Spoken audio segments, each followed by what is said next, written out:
Okay, we're going to jump to lead generation now, which we mentioned earlier was one of the biggest challenges facing marketers. So those strategic pieces will build a solid roadmap.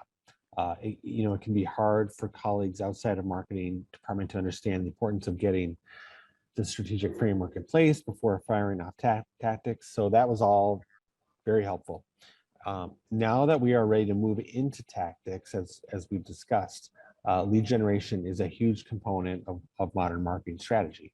So if you build it, they will come, might apply, in the field of dreams, but it doesn't really work for websites, does it? So, Karen, you've spent a lot of time focused on digital strategy for lead generation. Where do you think people should start with this? Yeah, I usually recommend thinking in two lanes. There's sort of the fast lane, which I'll hand over to Andy, and the slow lane, which I'll talk about in a second.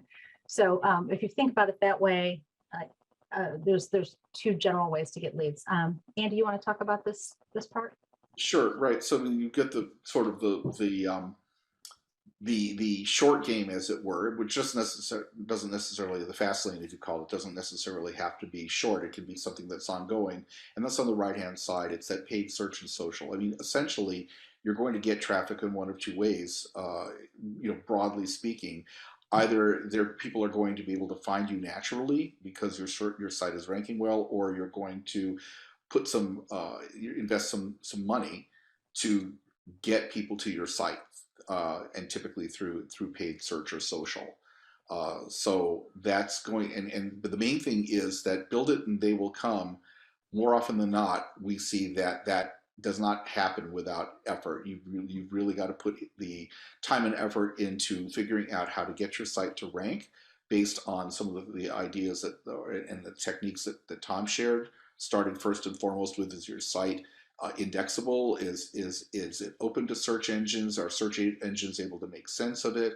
What are you ranking for? What do you want to rank for? And then on the other side, knowing that that's going to take time, how do you get people there literally, today or tomorrow, next week? How are you going to stay in front of them? And again, that's going to require some investment of marketing dollars.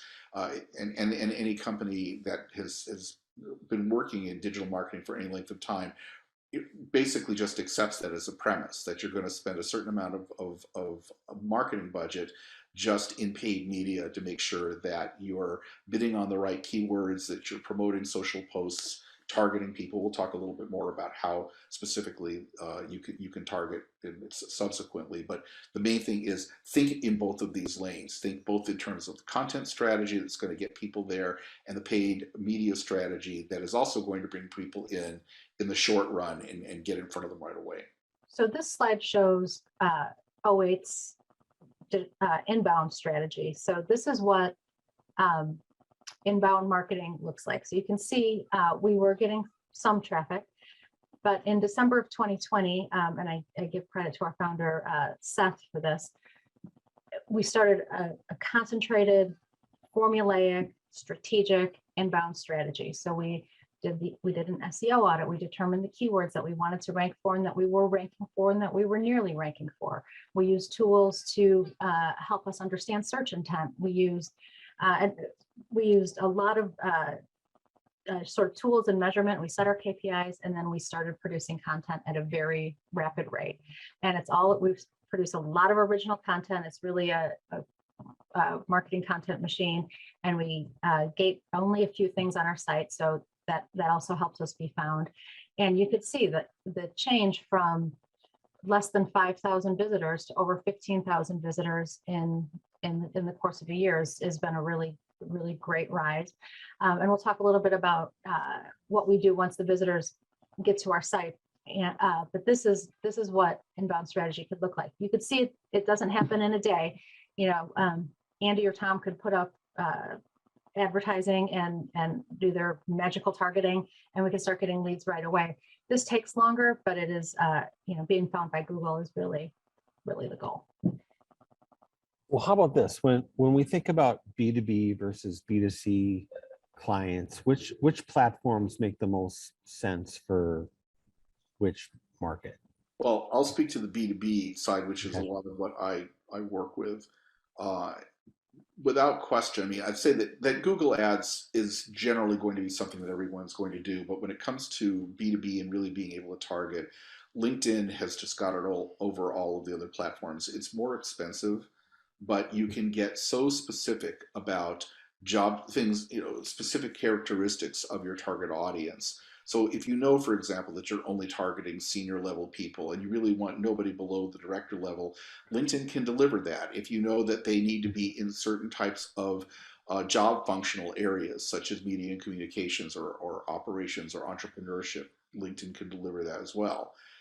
So you've got a lot of very detailed uh, demographics and even to some degree psychographics and interests that you can rely on with LinkedIn, which just makes it ideal for doing B2B targeting. So it's one of those platforms that you can consider other platforms as well, but if you're not maxing out your B2B marketing paid media spend on LinkedIn, then you're probably really missing opportunities to attract the audience that you want. Obviously, for B2C, you can reach people through other. There's obviously Facebook, there's Instagram. You've got Google, Google Ads, whether display or search. You've got Twitter in terms of paid social. People are experimenting with, you can use Reddit, TikTok.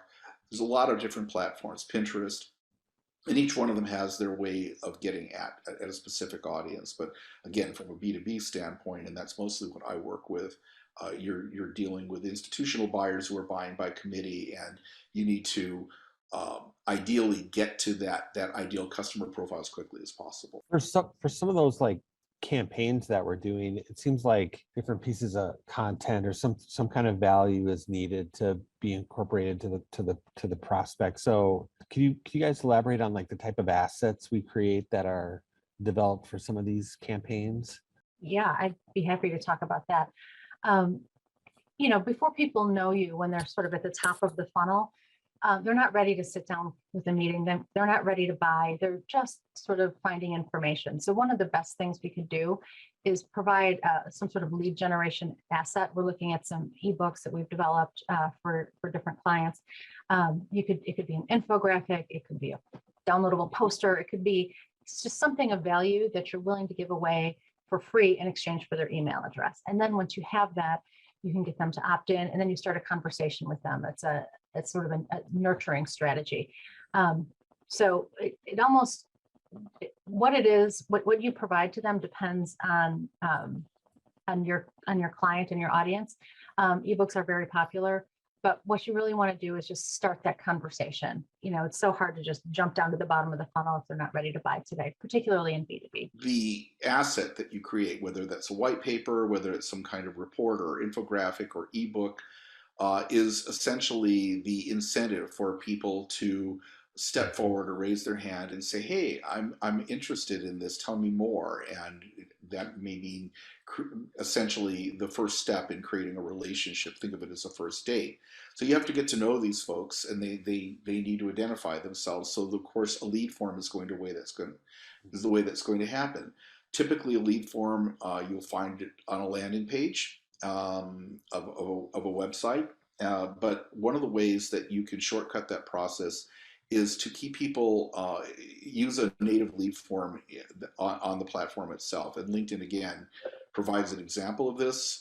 We find that this is probably the most streamlined and well integrated way to get leads into your CRM, because the way it works is that somebody is browsing on LinkedIn, they see your sponsored post, they're interested in your product, or they're interested in your ebook or your white paper or your giveaway.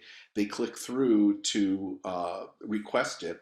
They immediately get a form. They don't go anyplace else. The form just pops up in LinkedIn, and the form is pre-filled based on your profile. All that information just gets sucked in and pre-populated into the form. So it's very few clicks. It's just a very straightforward, yes, I want this, here's the information.